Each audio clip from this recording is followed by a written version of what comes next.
What's up, you guys? Welcome back to my channel. I'm your girl Anastasia, and this is another episode here on Chef Chronicles. Now, forgive me if I sound a little bit different. I'm a little bit under the weather, but that does not stop the show. I must keep going forward. So today's episode is one of those fun activities that you can bring your children in and have some family time in the kitchen. And that is cinnamon rolls. Cinnamon rolls has a very unique history, and I am all about looking up information to understand where our food is consumed here in America or where you're located near you. But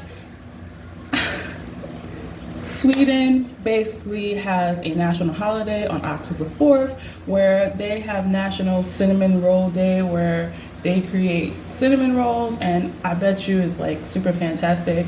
Never been there, but I would love to go and explore that holiday to see if really that is a thing. But definitely in Sweden, they definitely call it something totally different. I cannot pronounce it right now, but a different name compared to cinnamon rolls. Whereas in British, they definitely call it Chelsea buns. And if you keep looking up like different places where, cinnamon rolls are, you will notice that everyone has a different name.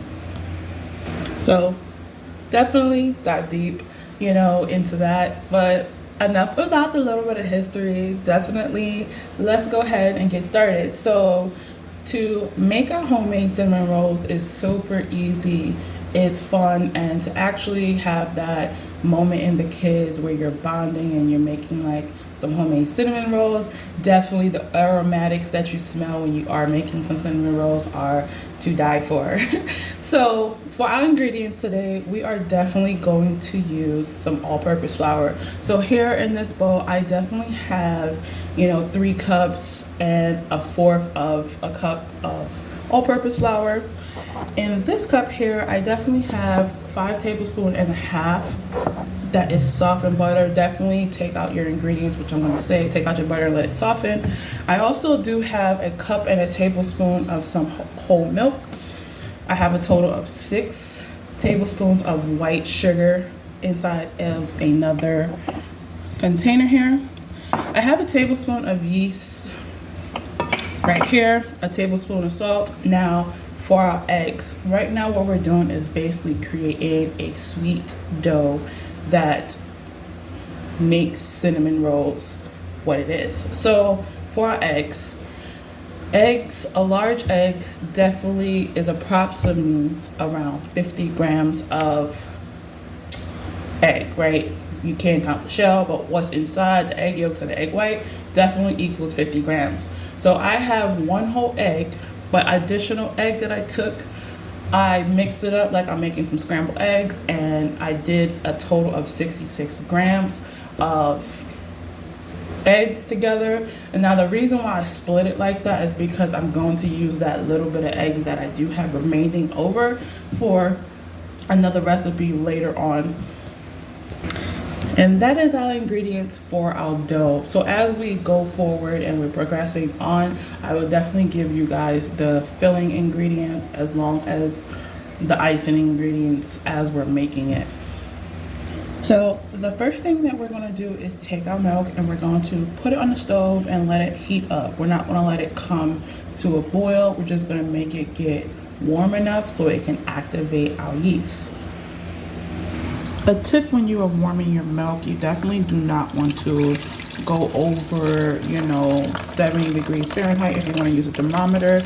You're just basically warming the milk. When you warm the milk and you activate it in yeast, definitely if you go any higher than 70, 75, you can definitely kill the yeast inside of the milk. Can definitely be too hot to kill, won't be able to activate the yeast.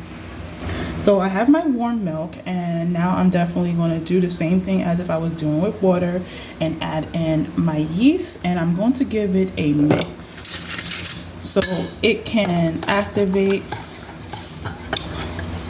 and all that good stuff. Once it's nice and mixed, what I'm going to do is let this sit for a total of 5 minutes as if we were doing it with some water.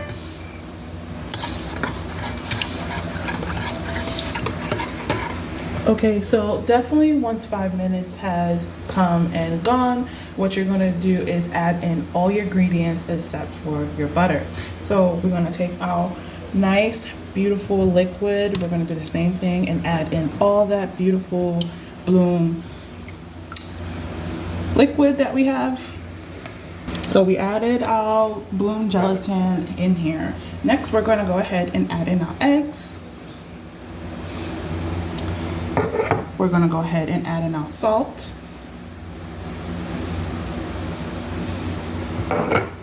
Our flour.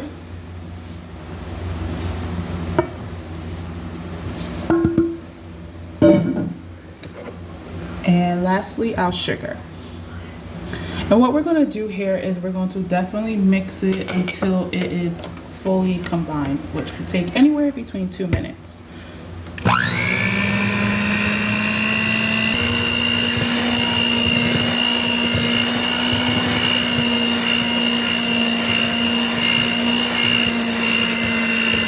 So this is what our dough should definitely look like after the 2 minutes.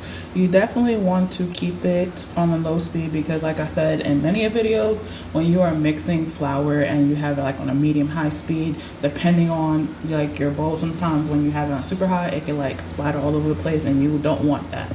So once the 2 minutes has definitely come and gone, we're going to go ahead and now add in our softened butter.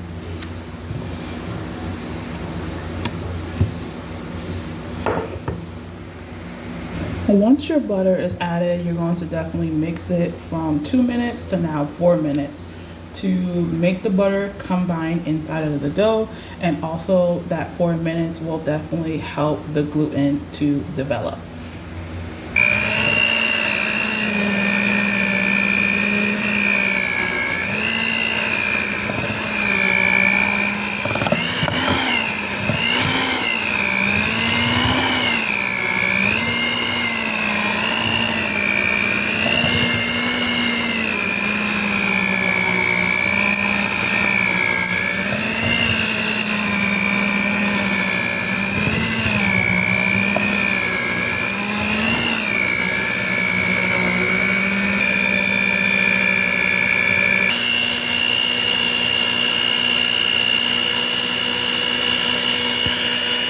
So keep in mind we did 2 minutes for the mixing, and then we did 4 minutes for adding the butter in, so that way the butter is nice and fully incorporated, and then we did 4 minutes for the gluten development. Okay, so once that happens, we're going to lightly flour our workstation and we're going to remove it out of the bowl.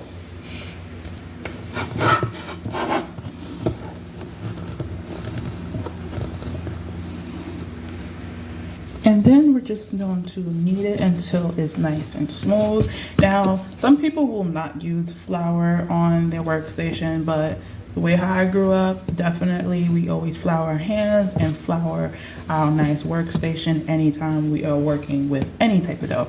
So do whatever you feel is comfortable for you and have fun with it. So once you knead it until it's a nice smooth dough, you can definitely feel the gluten develop inside of it, and then you could also feel the dough. Now you can do this by hand if you like. Just keep in mind that it will take a little bit more longer and a little bit more time to do it. So once our dough is nice and smooth, what we're going to do is pre-shape our dough. So to pre-shape our dough, what we're going to do is take it from a nice round circle that we have here, and we're going to make it into a rectangle. This will definitely help when you are going to stretch it out into a bigger rectangle. So just shape it into that rectangle shape, and we're going to bulk fermentation this for at least an hour. Depending on your room, it may take a little bit longer, but definitely an hour.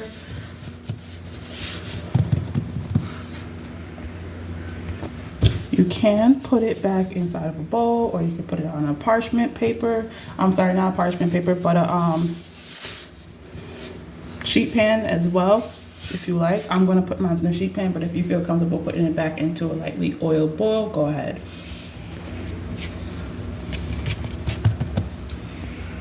So I wanted to show you, I am making a second batch of the same dough. I'm using the same recipe again for another recipe later on. Okay, so it definitely been an hour, and you could definitely see that it has, you know, changed in consistency from what we did when we put it first on, and then compared to when it comes after an hour. So what we're going to do is go ahead and just take some of that air out by just degassing it.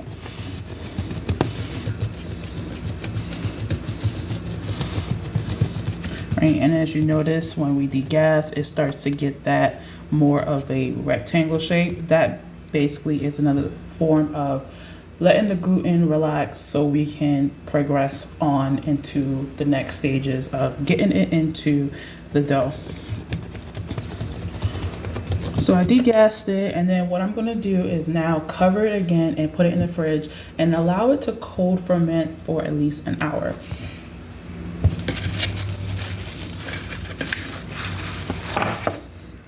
Okay, so now that we finished making our dough, and our dough is definitely, you know, cold fermentation inside of the fridge for an hour, we definitely are going to go ahead and make our filling. So as you can see, I have my butter, which is about 5 tablespoons of cold, not cold, but softened butter. I also have a total of 10 tablespoons of some sugar here, both white and brown. And then I have a teaspoon of some cinnamon, and then also a tablespoon and a half a teaspoon of some flour, all purpose. So when you're making, you know, a cinnamon roll filling, definitely what will happen is we usually take the cinnamon, the sugar, and, you know, we'll make like, so we would definitely take like the butter and we will roll it out into, you know, like this rectangle shape, and then take the softened butter and usually and paste it on top of the dough. We can still do that method if you like, if you're more comfortable with it. But the reason why we're creating a paste is because when we are definitely baking, when we do the traditional method, we definitely lose some of that inside filling inside the dough when it completely bakes. So what we're doing basically is just creating a paste with the additional of adding the flour. When you're also making, you know, this type of paste, it definitely, you can leave it out at room temperature while you're using it. So don't worry about it. If you feel more comfortable just taking your hands and, you know, using your hands and spreading it on the dough, and then sprinkling the sugar, and then putting the nutmeg or cinnamon, then go ahead and do that as well. Whatever you feel comfortable. So we're going to go ahead and add in our butter, and we're going to basically do a creaming method, which is basically just breaking up our softened butter so that way it's not like tablespoons or broken pieces. It's just nice and smooth before we go ahead and add in our sugars.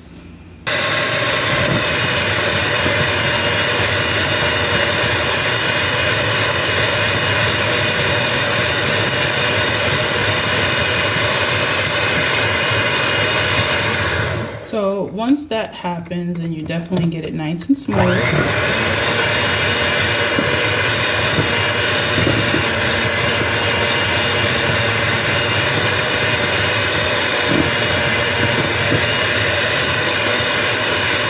what we're going to do is definitely go ahead and add in our sugar.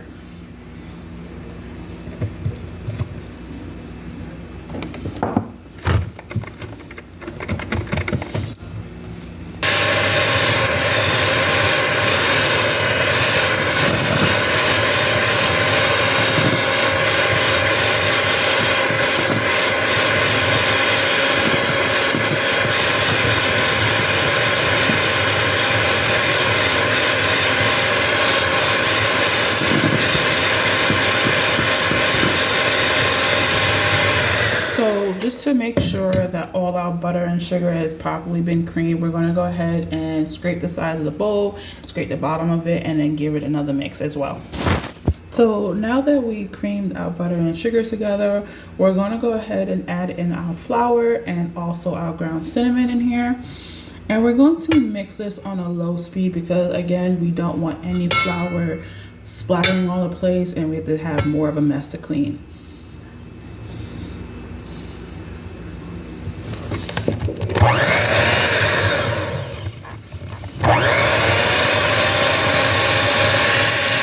And there you have it, our nice, beautiful paste.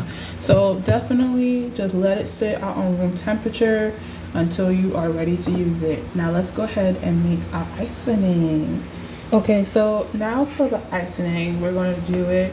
Now if you want to, just go ahead and bake your cinnamon rolls a little bit ahead and then get the icing ready while your cinnamon roll is baking. Please feel free, but I am basically doing a prep so that way you guys can see what I'm doing. So anywho, what we're going to do is make our icing and we're going to put it in the fridge. So what we're going to need is basically a cup of powdered sugar, 2 tablespoons of either milk or heavy cream, whatever you have. Now if you have milk, go ahead and use it. Don't run to the store and get some heavy cream, just use what you have. Then we're going to need 1/3 of a cup of some cream cheese that has been softened, and we're also going to need 2 tablespoons of some butter. We're going to need about 2 pinches of salt just to cut back on the sweetness, and then we're also going to need a teaspoon of vanilla extract. So as you can see, I have 3. I combined the salt, the salt, the vanilla extract, the butter, and the cream together because what I'm going to do is basically cream all those ingredients together. And creaming method, definitely when you're creaming like any type of butter or sugar together, it definitely should take anywhere between 2 to 3 minutes on medium to high speed. So here we are adding, our vanilla, our salt, our butter, and our cream cheese together. And you could definitely make icing without cream cheese if you have a dairy allergen.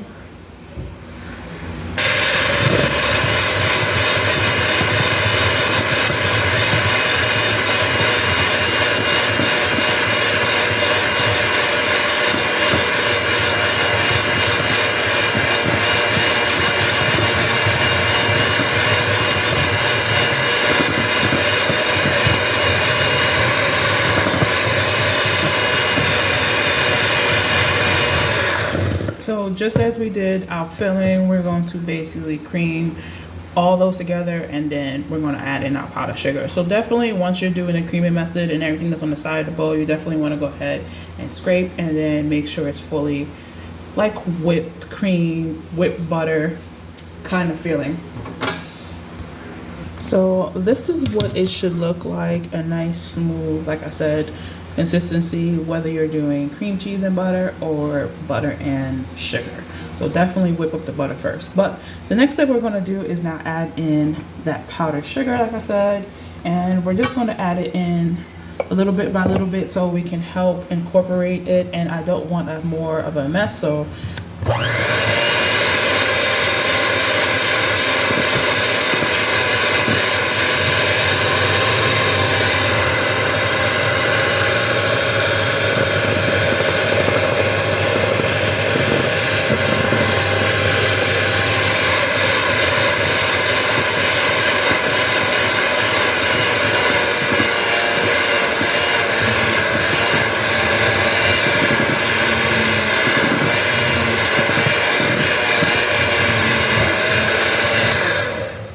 So again, you'll still have a little bit of powdered sugar as I'm mixing it. I usually tap the bowl so that way it can help. And then I will scrape down the sides of the bowl just to make sure all this powdered sugar that is still sitting there on the side of the bowl to incorporate into our icing mix. So now that we have mixed it in very well, we're going to go ahead and take either a heavy cream or a milk, and you might not use all. So definitely when you're making icing, you will definitely go onto the consistency that you are looking for. So we're going to go ahead and use the milk to help loosen it up a little bit.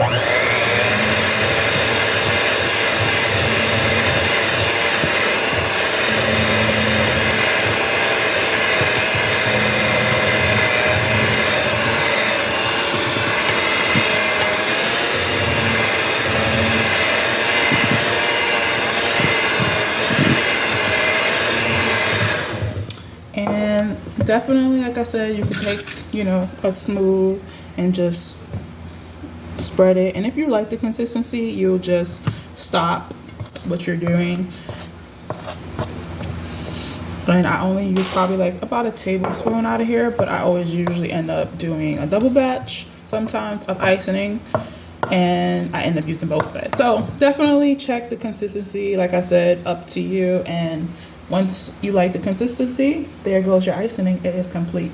Definitely put it in the fridge because of the fact that it has butter and cream cheese in here and milk. You definitely don't want the icing to spoil. So cover it in a nice airtight container until it's ready to use.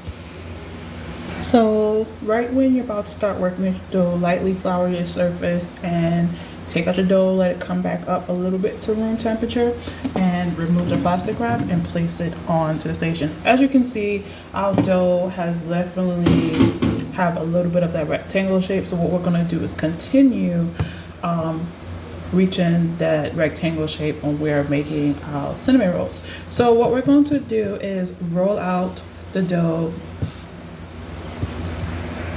So right before you roll out your dough, you want to go ahead and degas it, just because it could have, rise a little bit in the fridge, but it's slow fermented in the fridge. So I'm just pressing it out into that same rectangular shape that we did previously, and I'm going to roll the dough. Now you could do it to the size of your pan, but I'm doing 10 by 12, 10 inches wide, 12 inches long. So, and also you would definitely need a tape measure while you are doing that, just so that way you know where you're at.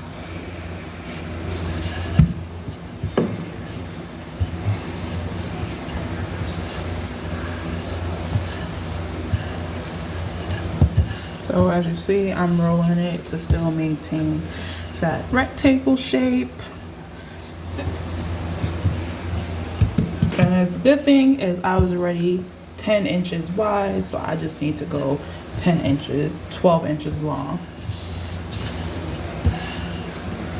So now that we have it rolled out, we're definitely going to go ahead and take some of our filling and we're going to spread it. We're not going to go too close at the ends. We just want to have it more into like the center and avoid these parts. So go ahead and spread it out on your dough. Okay, so now that our filling is definitely in there, you definitely want to roll it up like a jelly roll. Starting from the end that is definitely facing you is where you are going to go. Now, as you see, I'm rolling it very tightly, going up slowly. You can definitely use parchment paper to help you with this process if you like, but then that requires you moving the dough, or if you don't, put the parchment paper underneath it. But because we're gonna have to put it on our work surface, definitely do it this way. So roll it all the way up until it reaches the end, and then I'm gonna show you how to seal. So once you get to the very end, you have this like nice beautiful log. You definitely take the side of your hand, and wherever you don't want to roll it to end, but you want to leave a little bit, but you're going to take the little side of your hand and you're going to gently touch the roll and pull down so it can help seal, just like that. And you're going to do that all the way to each end. And as you can see,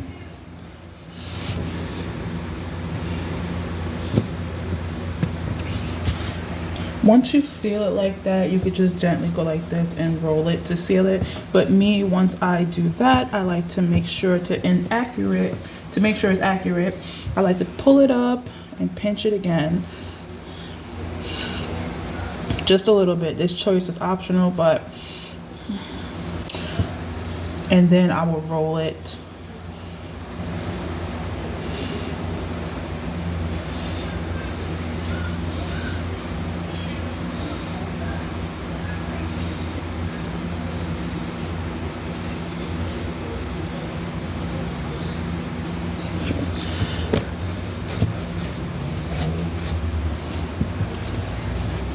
Make sure you roll it really gently because the dough can stretch and pull and rip, and you don't want that.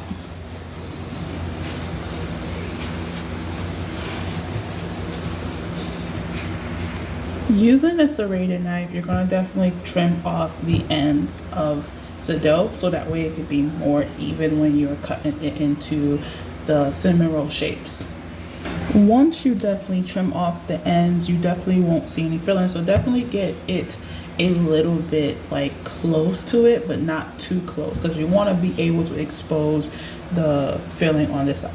So what we're going to do is we're going to cut our dough 1.5 inches. So if you look at your finger, you can use a tape measure or a ruler, but if you look at your finger, definitely this one part here on that's on your finger is definitely equal to 1 inch. So if you want to do it like that, you can. So starting at the end, this is basically 1 inch, and then I'm just going to cut this in half. So basically it should be right about there. So whichever way you feel comfortable with, 1.5 inches. So what I did was score it and then gently allow my knife to do the work and cut our cinnamon rolls.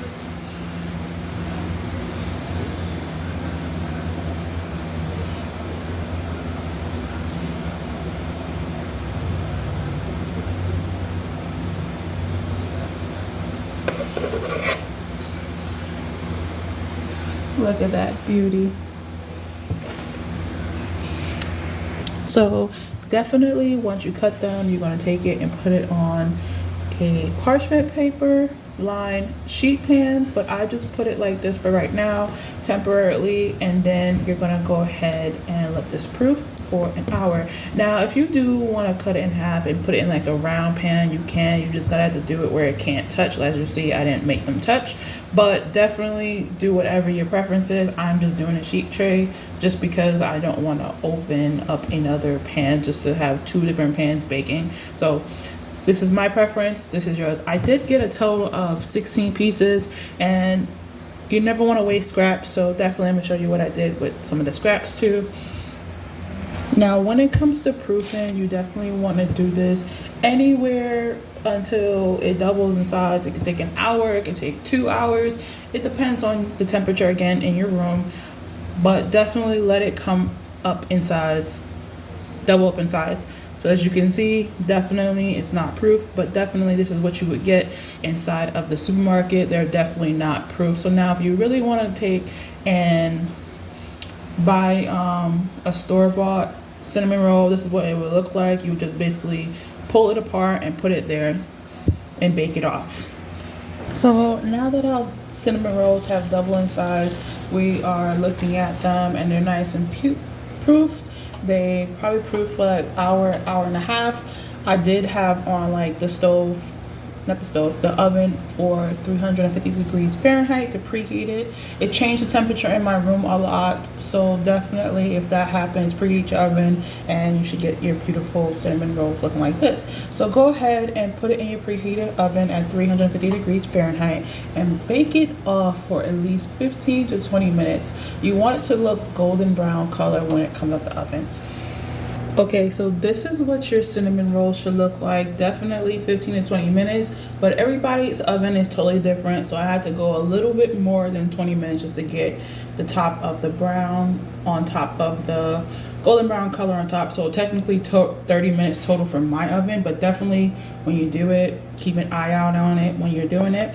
So right when you're about to take it out the oven, you definitely want to let your icing come back up. Now the good thing about it is because it's still warm, your your icing is cold, you could definitely go ahead and spread it on it and it will definitely melt.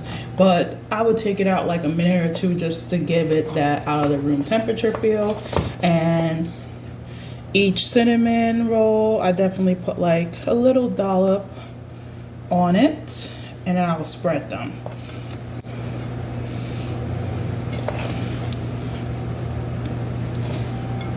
Because sometimes you use all the icing and sometimes you don't.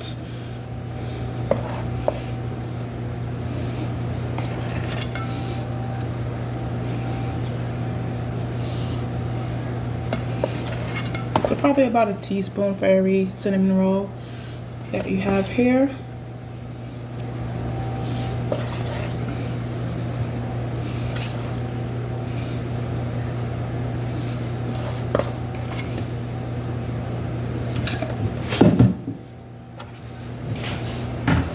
So you could definitely use a spatula for this, but I'm using the back of the spoon just because I want to, but you can use a spatula if you're comfortable with that. And you're just gonna spread a nice, beautiful coating of icing on your cinnamon buns. Well, cinnamon rolls. Cinnamon buns, cinnamon rolls, everybody calls it different names. So once you add your icing, you can definitely go ahead and cut into it. And or if you want to not do it like this, you could definitely just take out individual pieces of icing and you can ice in it, or you can have your children do it. But okay, so once you definitely finish, you definitely will take it and present it on a plate and then sit down, eat it, and enjoy. So now that we've finished that, I do want to mention some things now that we're finished. So when you are definitely making some cinnamon rolls are the most easiest thing that you can make at home, right?